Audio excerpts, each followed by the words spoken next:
Telecast, the TV industry news review. Hi, I'm Justin Crosby, and welcome to this week's Telecast. On this week's show, Jonathan Shalit, OBE, chairman and founder of InterTalent, one of the UK's leading talent management companies, joins me alongside Carlotta Rossi Spencer, head of format acquisitions for Banijay Group, the world's largest independent content producer.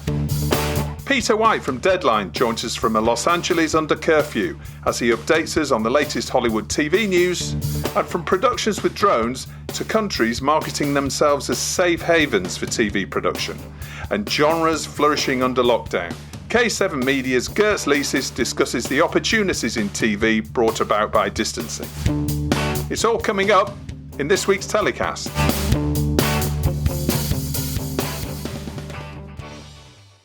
So my guests on this week's show are responsible for managing some of the world's best-known talent and TV brands. Jonathan Shalit, OBE, is chairman and founder of InterTalent. Widely recognised as one of the best-connected figures in the entertainment business, he is listed by London's Evening Standard as the most influential in his field. The scores of household names InterTalent has worked with include Lorraine Kelly OBE, John Bon Jovi, Judge Rinder, Sting, Charlotte Church, Dame Joan Collins, and Spice Girl Mel B. As the nominated management company of Simon Cowell's global TV franchises, InterTalent has also represented winners of both America and Britain's Got Talent and X Factor. Carlotta Rossi Spencer is head of format acquisitions for Banijay Group and is responsible for leading unscripted brands Temptation Island, Survivor, Wife Swap, The Secret Life of 4-Year-Olds, The Legacy and Fort Boyard.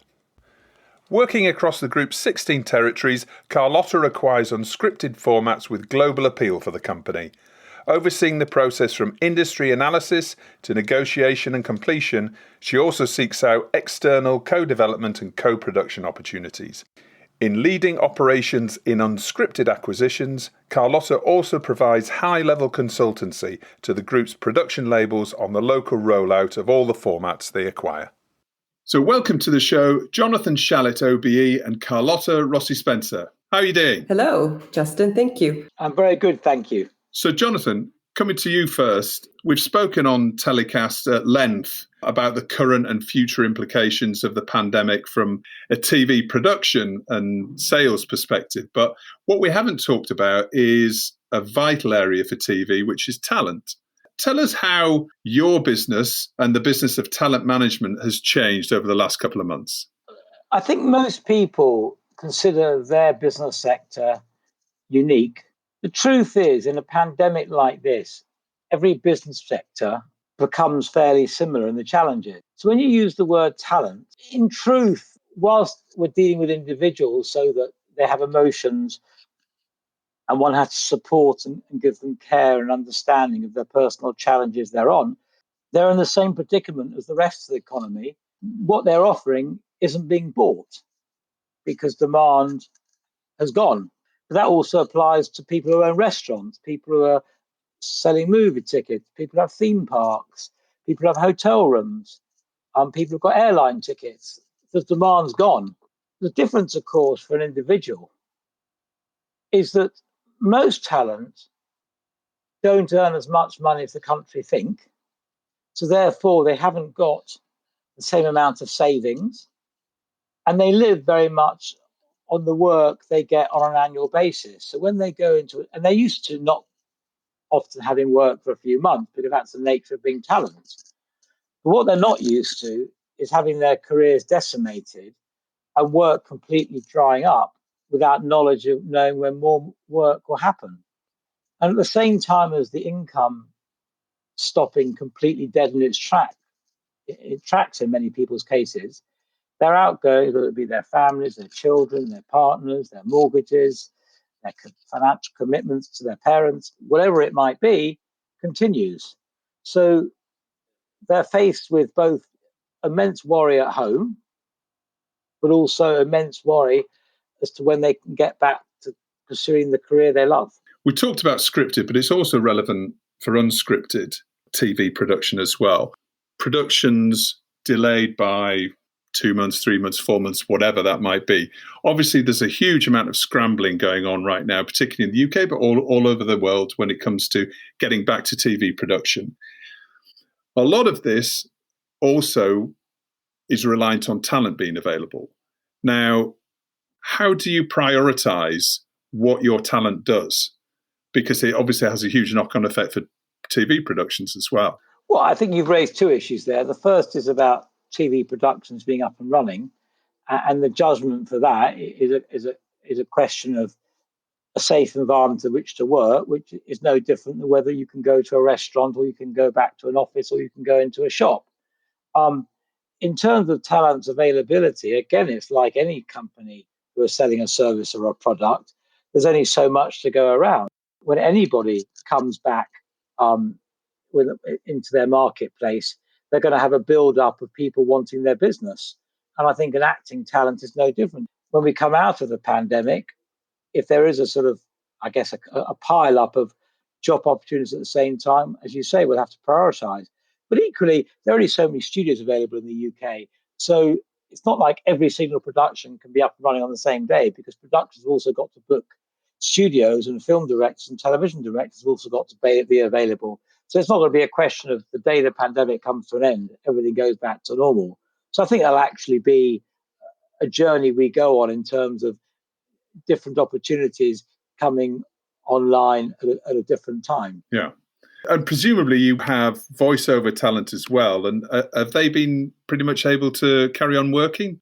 Well, I mean, ITV have publicly stated their advertising has been down 42% in the first month of the pandemic.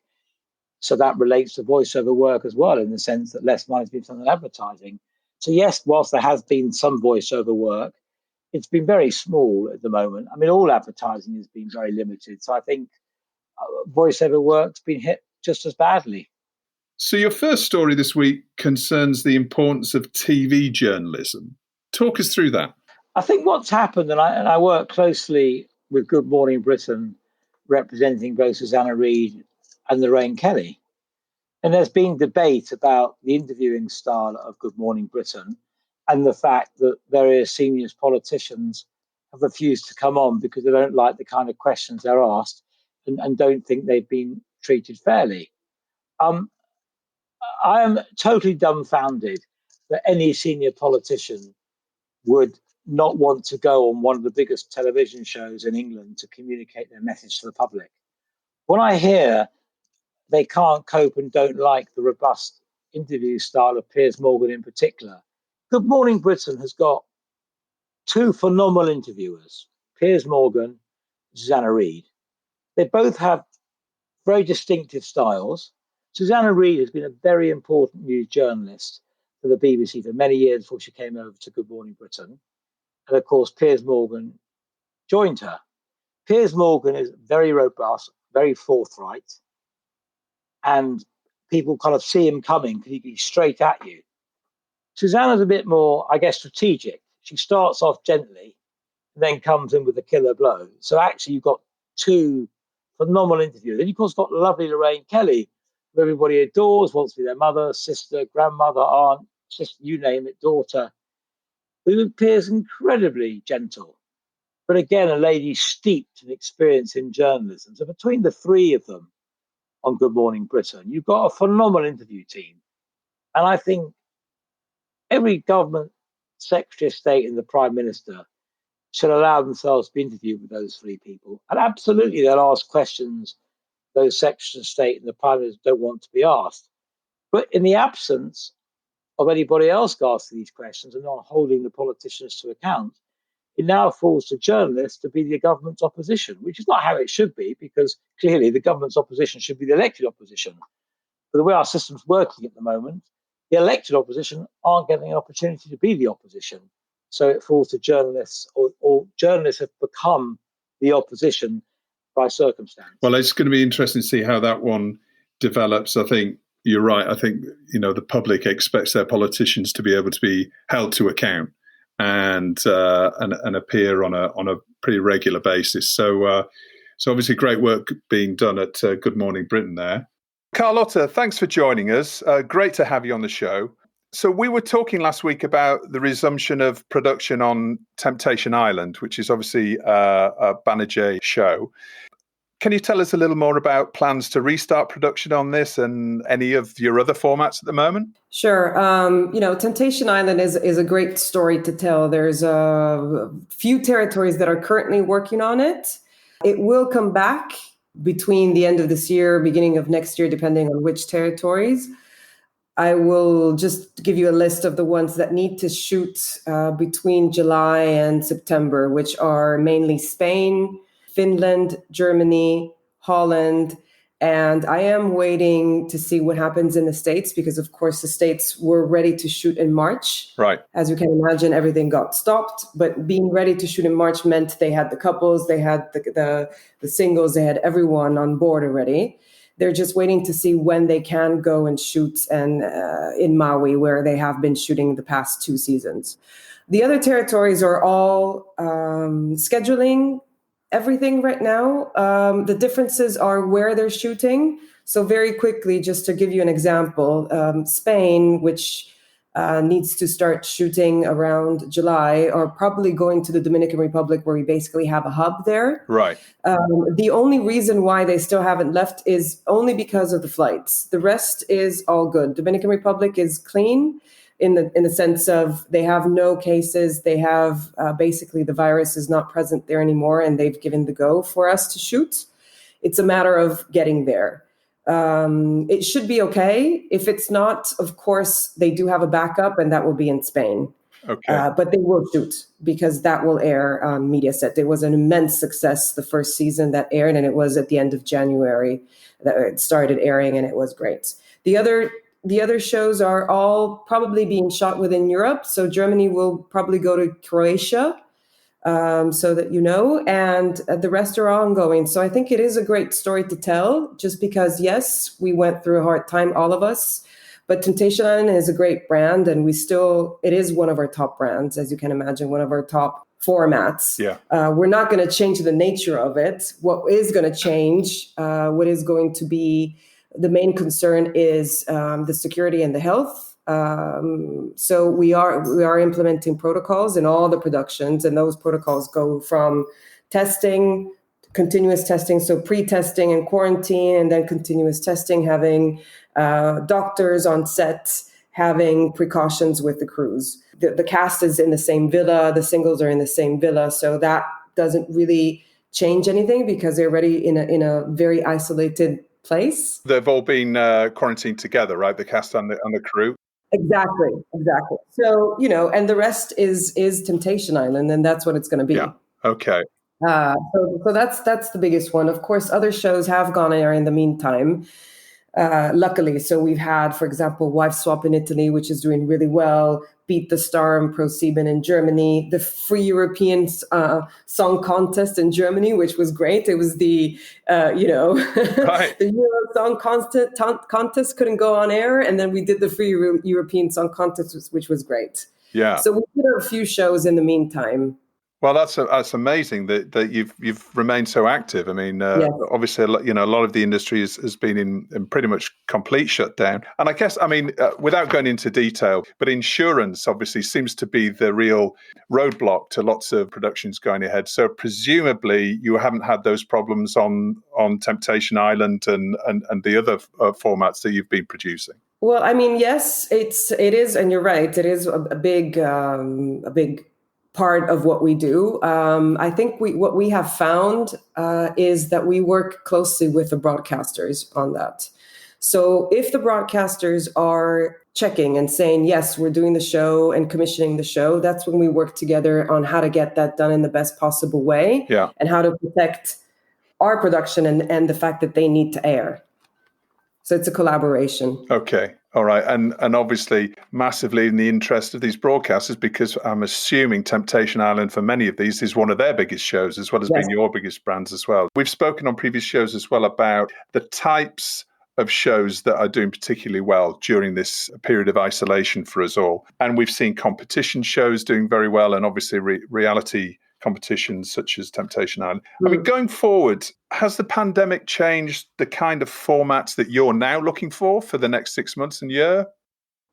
I think we all need to go back to normality, and we all need to go back to something that is comforting and that we know and that we can watch, kind of like calming ourselves. So Temptation Island is a great example because it's not a family watch per se, but it is something that can involve more members of the family at different times because of, Temptation Island is about emotions more than competition or anything else. It is about people going through tough times and wanting to test those relations, something that we can all relate. I think especially after a lockdown, that will be interesting because we've all been tested negatively or positively during this time, with all our either being single or in couples. It's been a great test for everyone. Yeah.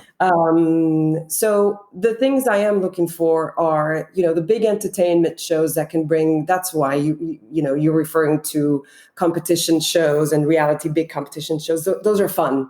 They're just fun. They bring the family together. We know that, for example, Wipeout is coming back, and Wipeout is one of those titles that just gathers people in front of the TV just to have fun.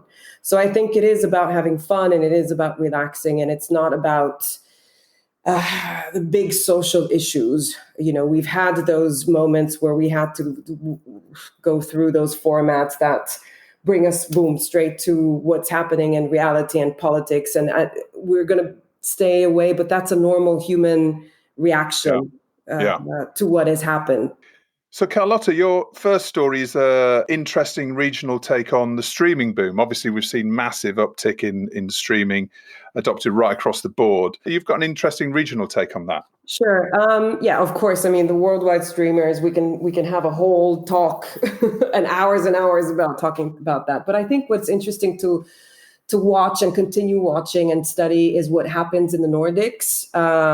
All the 4 Nordic territories are in a great place, just because they're leading the way that SVOD is penetrating into the market. And that is interesting. It's interesting because on one hand, of course, they have the conditions for that to happen. So one is very fast broadband, and some other territories don't have that high penetration of broadband and that fast broadband. So that's, of course, the technology needs to be there. One other thing is the adoption of the English language, and also the fact that they tend to be high spending as a society, and they are continuously thirsty for entertainment. I mean, for example, in our group, we have been producing a lot for the linear channels, new shows that are coming out of the Nordic territories, new ideas, but also a lot for the local and the international SVODs. So it gives you a sense that that's a market in general, like a region to look at when you want to learn about how SVODs grow. They have been working really well there. I mean, if you look at numbers, the SVOD accounts now for 80% of the Nordic home video, which is massive. Wow. Some studies say it will be one of the first regions where you will see basically the switch of more people being on SVOD, still having linear, still, getting content from the linear, which is, of course, what interests us as a group. But at the same time, there will be a switch. Yeah. And so we need to look at that. Of course, their main clients and the main platforms still is Netflix, which has reached almost its maximum there. It's Viaplay, which is local. HBO Nordic as well. Apple TV Plus has entered third quarter of 2019, if I remember correctly. And then, of course, Netflix Plus has to still enter, which is imminent, I guess. So that will be something. That's why I find it interesting, because we're all looking to the States, but let's look what happens in Europe. Let's see what is happening. And that is a model to look at, both from a viewer point of view, to see how our fellow viewers are watching TV and how they are replicating some schemes and not others, because we're not all the same. But at the same time, as an industry, we're producers. We are working a lot with Viaplay in the Nordics, luckily, both unscripted and unscripted. And at the same time, it is something, what happens when there is the real switch? What happens when more people are on those platforms? Will that change the behaviors? We've seen this with COVID, unfortunately, all being locked down. Some behaviors have changed, but we need to be careful in not falling into the trap of saying everything is changing. We just have to cater to one specific kind of platform. That's not the case. Yeah. We're still here to produce entertainment, and production of entertainment means everything as long as it's strong and it's localized when it has to be localized. And in my case, for example, when I look at third party, there are things that we do pick up because they're very strong formats on the fundamentals, and we know that we can adapt those. So I think, in general, I think it is a region to look at as, one that is going steadfastly towards something that might happen in the rest of Europe, but not necessarily at the same speed.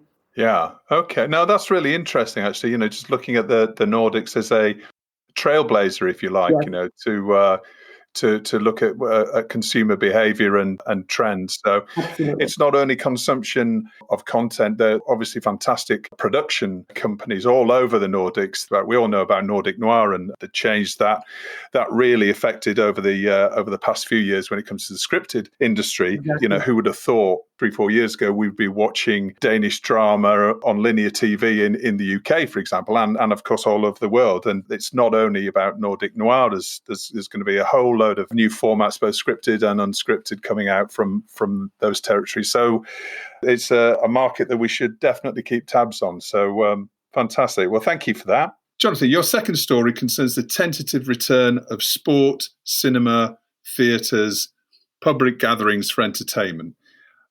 But it's not without some opposition from scientists and medical experts. I mean, clearly, when people gather en masse in public places, people are going to be up close with each other, or closer than they are at the moment when they're in their homes or walking in parks with 2 meters between them, which therefore increases the spread of the virus.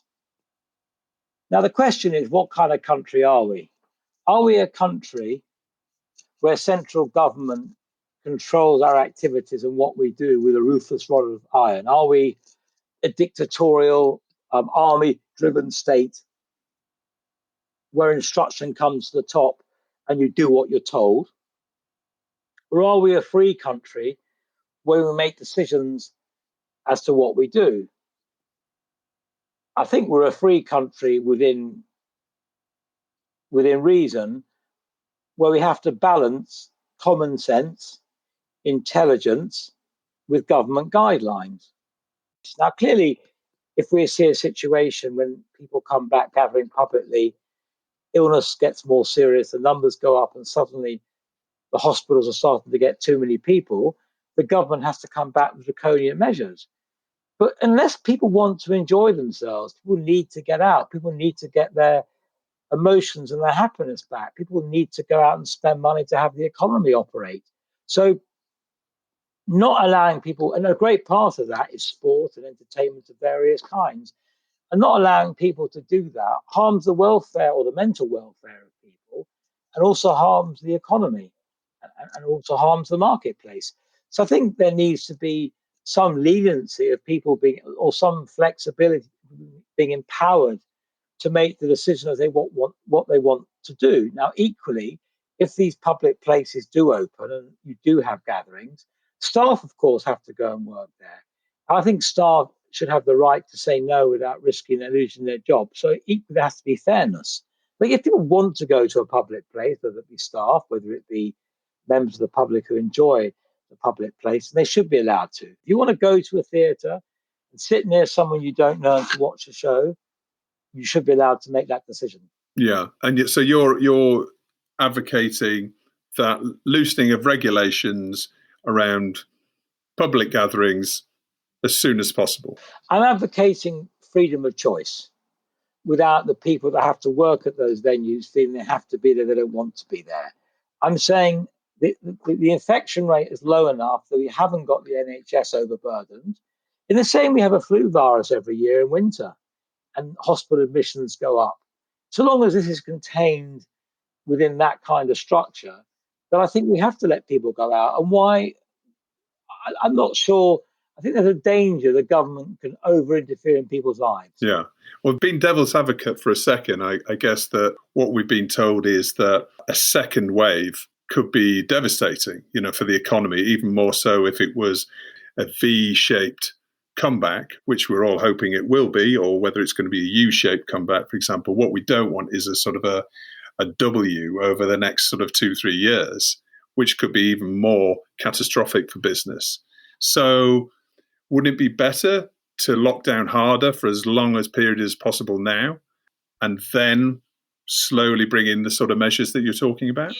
The answer is there is no correct answer. It's all a question of judgment. So you're absolutely right to bring up the warnings you do. However, on a daily basis, the government are monitoring the number of people who are getting ill and who not. So if we do see a spike beginning, the Prime Minister can immediately say lockdown has begun as of tonight when he makes the speech. So I think he can control the lockdown, and he can control the freedom we have to go out there and enjoy ourselves. And of course, we could have a massive lockdown for a long period of time. But the economy will be so devastated that people will get ill and die and not be housed and not have health for other reasons. There'll be no money to pay for it all. So you have got to balance keeping the economy going to keep income coming in, because ultimately the government need taxes to pay for everything. Without the taxes, they can't finance the hospitals, the roads, the trains, all the things the government need to finance, the furloughs. So an idealist can go, shut everything down.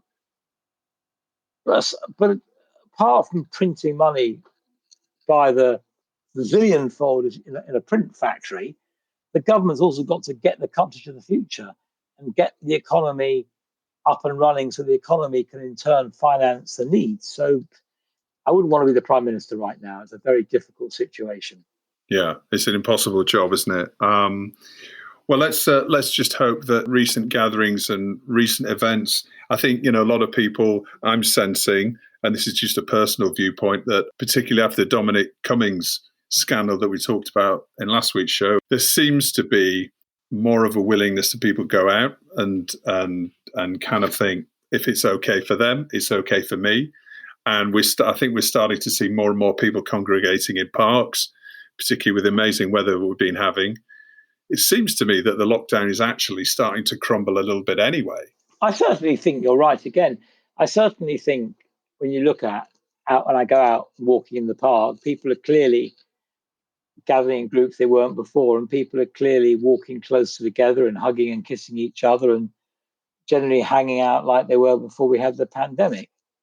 Dominic Cummings is clearly a rogue element.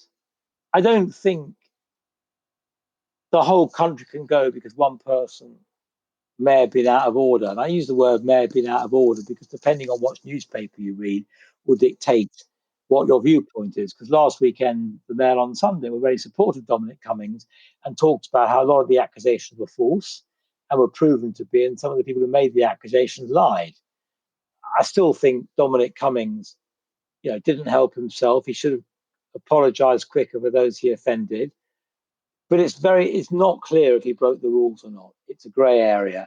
So, Carlotta, your second story this week concerns the story that's engulfing the world right now, the protests following the tragic death of George Floyd in Minneapolis. Take us through that. I think all of us, from a personal point of view, and I'm not talking from a professional industry point of view, really from a personal point of view, it is something that it is extremely hard to watch. Yeah. Extremely hard. It is something that is unacceptable, really, as a human being. And this goes beyond anything that we do in our lives. Yeah. I have been, I've been privileged in the sense that I have been culturally privileged to grow up in a very international school in a very international context. And so for me, it doesn't really matter.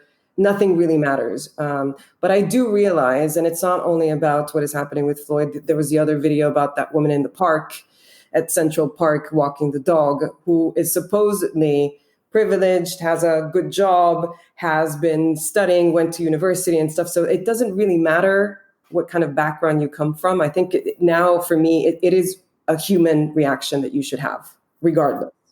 of where you are, where you stand, how you've been brought up. And that's that's the first reaction.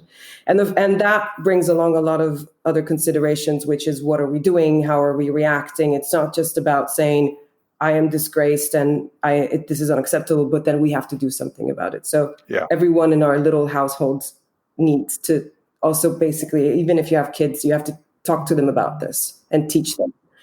And that's the way you change things: teaching, educating. And then, I think from our end, from the industry and where we sit, which again is privileged because we have the possibility of using a medium that is very powerful. Yeah. And we can use it in a good way. We can use it in a smart way. So I think on our end, it is about accessibility, which is not about inclusion, yes, but the next step is, how accessible do we make our industry? How do we open it up? Yeah. How do we help people get into our industry? Any kind of, any one of us. People with talent should be able to access our industry. People from anywhere should be able to access our industry. So how do we encourage that? And I think that's the way we should encourage, the more diversity, not only in people who work, all of us, but also in the way we tell stories. Because of course, the more diversity you have, for example, I see it every day. I live in London, but I'm not from London. And and bringing something else to the table does change the way we tell stories. Yeah.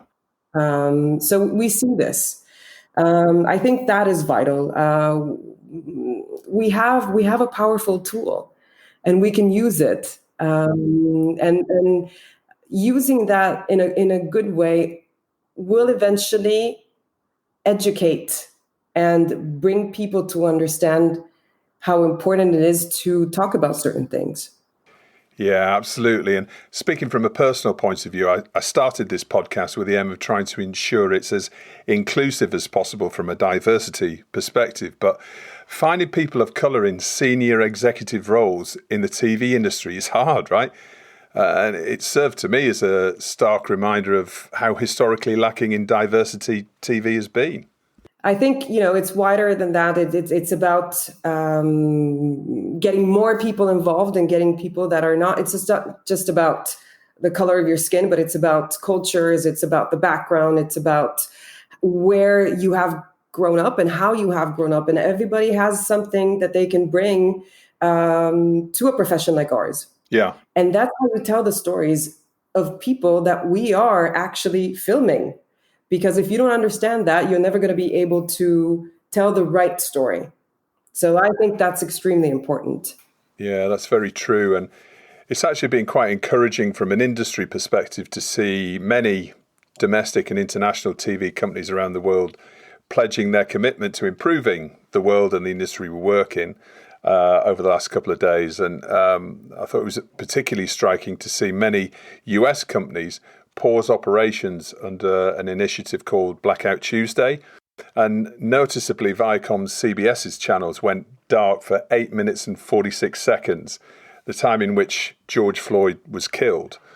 These included Nickelodeon, CBS Sports, MTV, VH1, Comedy Central, Smithsonian, etc. So I think everyone in the industry has a role to play in increasing opportunities from people from all backgrounds, but it's going to be hard, right? Businesses are going to shrink, lots of jobs are going to be lost, and loads of freelancers are going to have to leave the industry to earn a living. So it's going to be harder than ever to do it.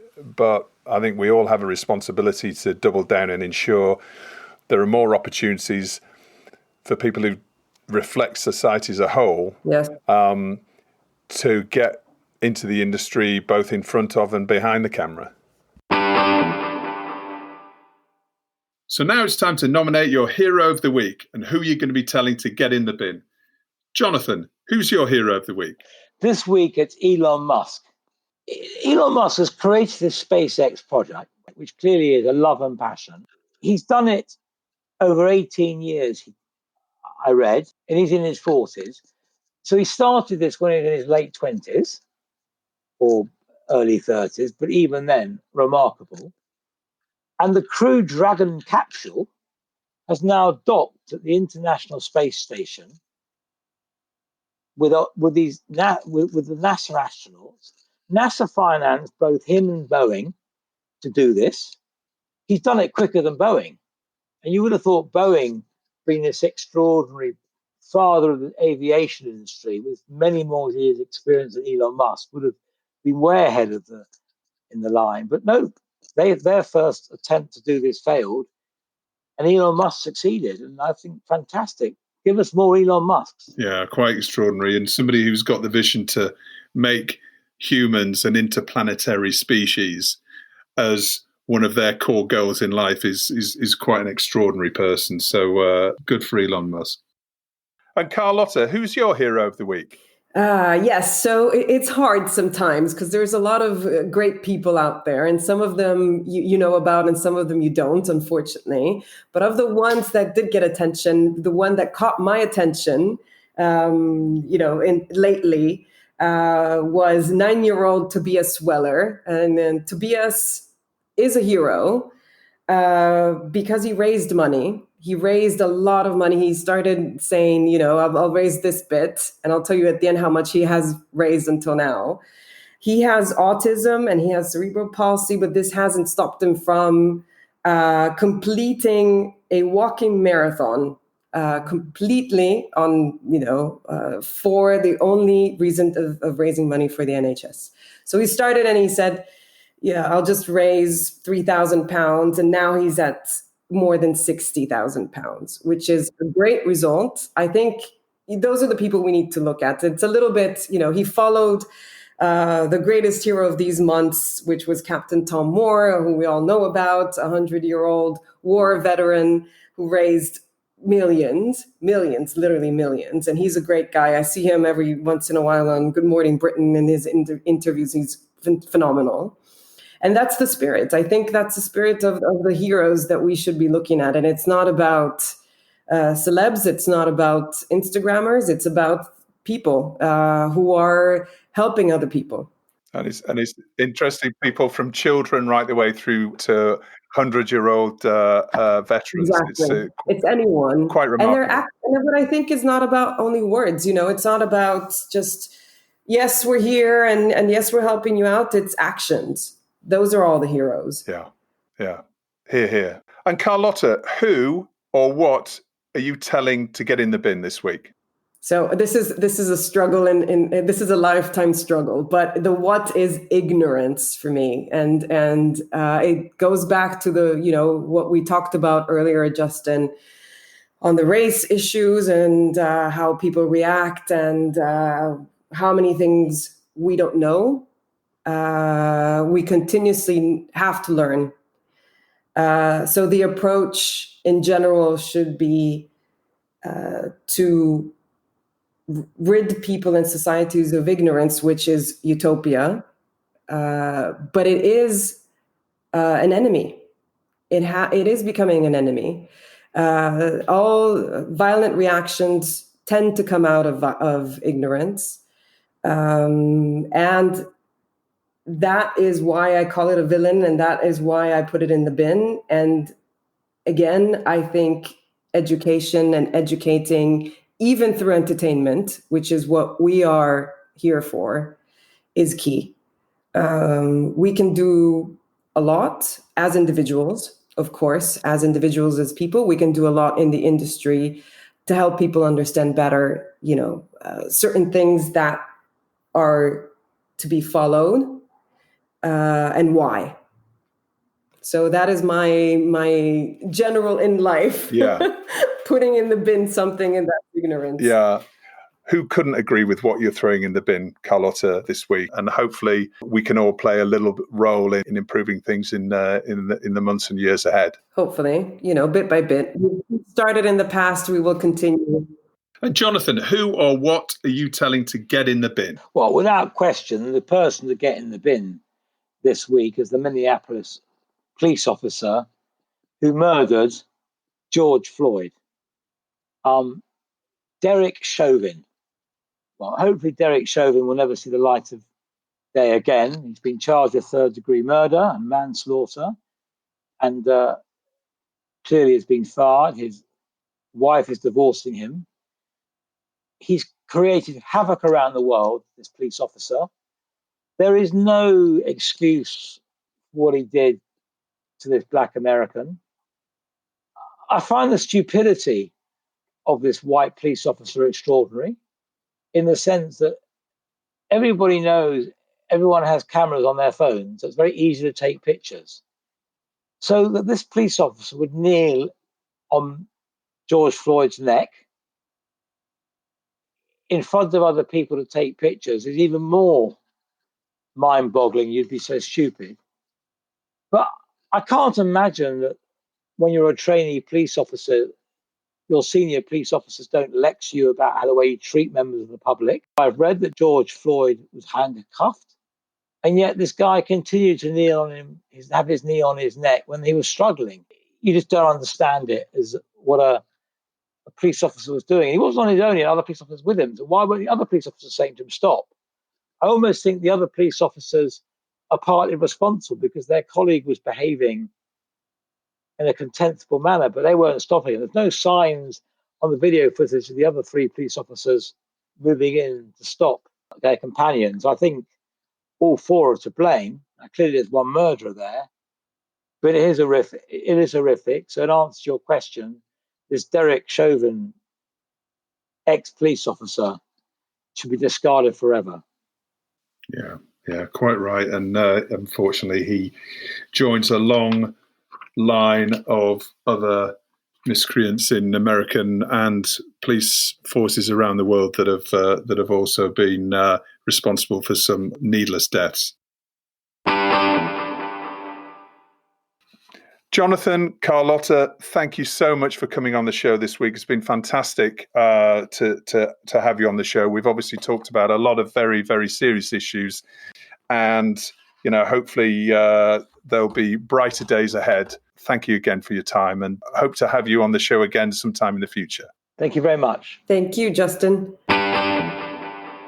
So it's that time in the show when we get to go over to Hollywood and catch up with Peter White from Deadline. Peter, very odd time over in LA now. Tell us what it's like living in Los Angeles right now. Hi, Justin. Not quite what I expected when we boarded the plane on March 17th. In the midst of a pandemic, we're experiencing some social unrest at the moment. It is very strange to be right in the middle of it. You see this stuff on TV from the other side of the world, and when you see the police helicopters and you see the what's going on out here, it is very strange. I'm quite close to Santa Monica, so that's probably the closest you've seen. There's some incredible peaceful protesters, and then under the cover of that, you see some bad apples that are causing a bit of trouble. I don't really see this being. I don't see this ending anytime soon. I think there's a lot of way to go. But yeah, it's pretty wild being in the middle of it. And I guess from our point of view, we're sort of covering this from an entertainment point of view. We're speaking on Tuesday, which is Blackout Tuesday. A lot of the entertainment companies certainly here are trying to do their best. Some more than others. Some are just posting stuff to Instagram and Twitter and taking advantage of it as much as they can, and others are trying to do a little bit more. But I think it gets to the heart of all of this, doesn't it? It gets to the heart of the question: is this community being listened to? So we'll see. Yeah, it's a rather strange time to be in Hollywood.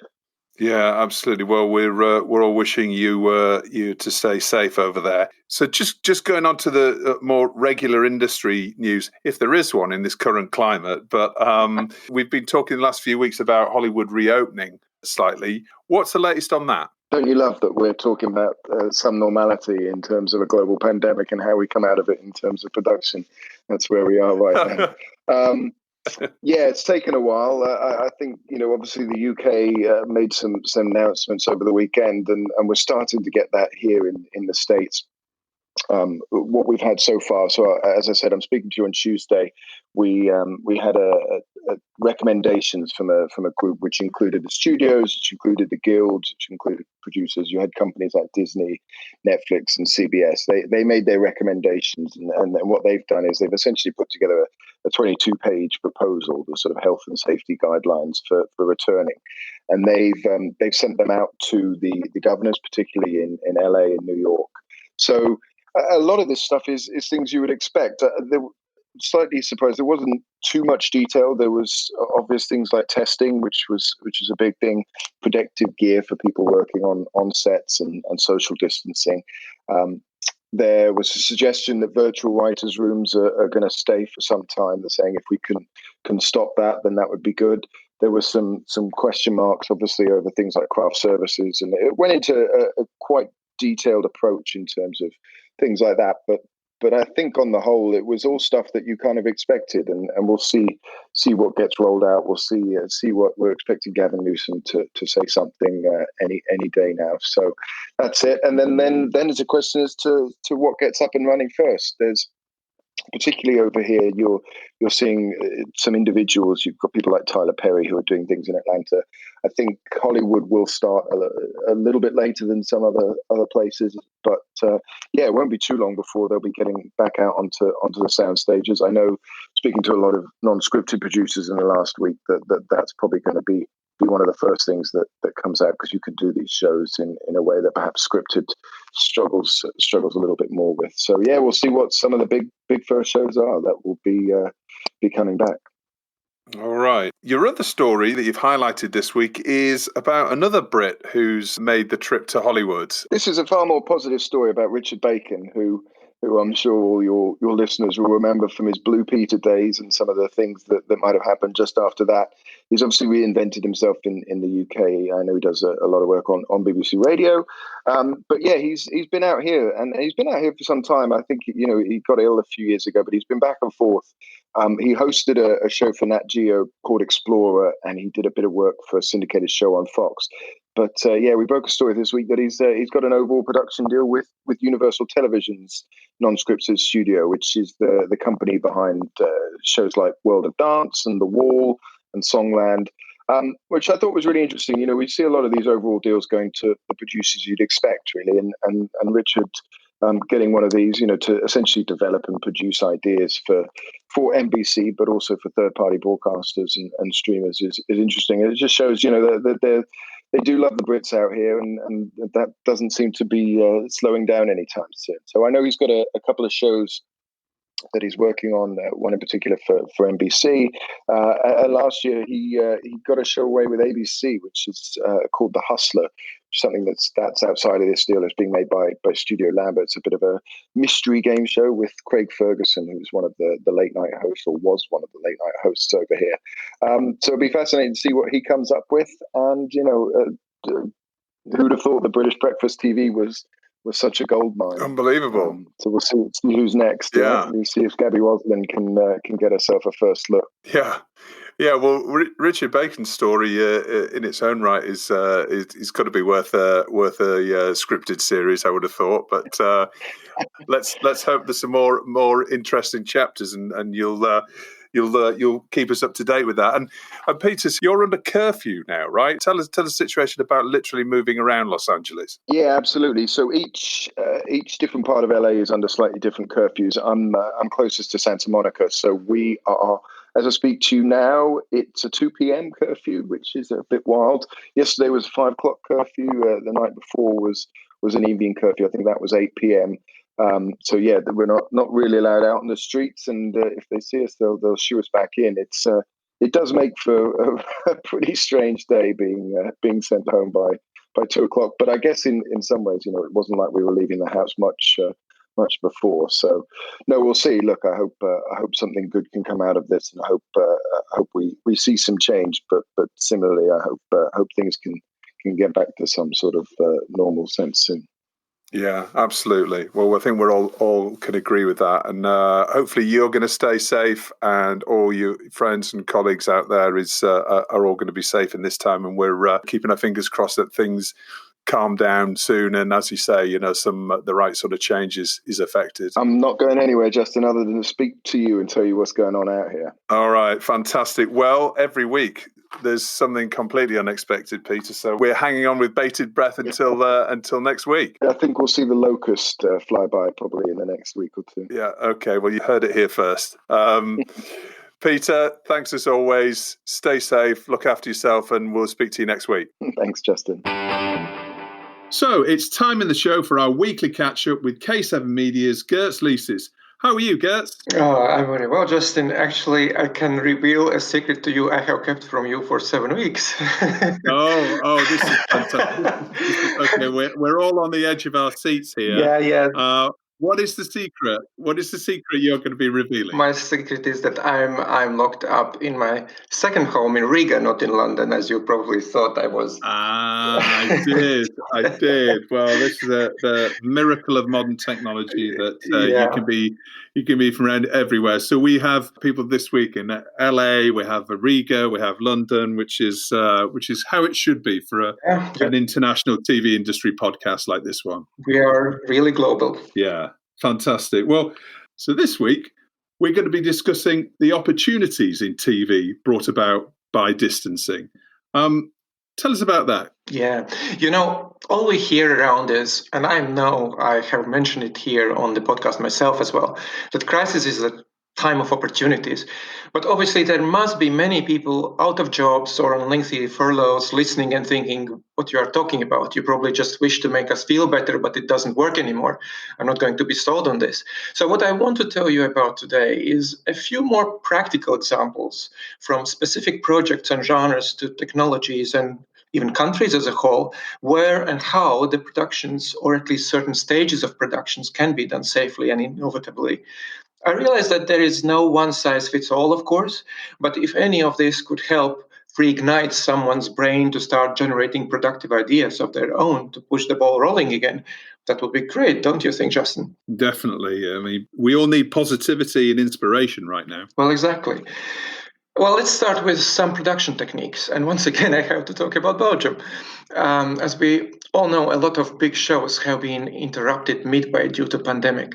And the Belgian version of The Voice Kids has been one of them. Now, the producers have decided on how to proceed with the recording of the season's finale. Since large studio audiences are off the table, a selection of 100 people will be watching the recording and voting from home. But the channel is also further looking into having a limited audience in the studio, seated in separate socially distanced bubbles. So I think this is a good example suggesting that in many situations, a solution doesn't have to be unified. A mix of approaches can be applied to achieve the best results. Audiences, even young viewers, still seem to be ready to follow COVID lockdown stories if they can relate to them. And this can turn out to be a really good way to keep the interest in regular series and its characters burning while the productions are halted. In Belgium, where the Norwegian teen phenomenon scam series have been adapted as WT Fokdown specials are featuring the youngsters from the main series joining viewers in real time as the characters deal with lockdown and communicate via video call. The clips from the show have been extremely popular and have received plenty of positive reactions on the show's social media accounts. Drones can also provide a solution where social distancing is required. A new 18-part series called Behind the Windows have just premiered in Ukraine, looking at the lives of Ukrainians living in self-isolation, with drones used to film from outside the windows of their homes. And each episode was created remotely by a different director, with crew members hailing not just from Ukraine, but from all over the world. And different episodes also cover various genres, from comedy and drama to horror and mystery. And then there is Denmark, where a sing-along show, Sing Along Alone at Home, has become a national phenomenon over the last couple of months with smashing ratings. Think like All Together Now Feel, but without the competition element. But what's extraordinary about this production is that the show is produced by the channel's news department, not experienced entertainment producers, because at the time when the show was greenlit, only news crews were allowed to continue working in Denmark due to lockdown. While those teams may not be as experienced in creating entertainment events, some really interesting creative shifts can occur when teams from one genre are let loose on another. And in this particular case, the result is much less staged and more reactive, in the moment wow kind of the show.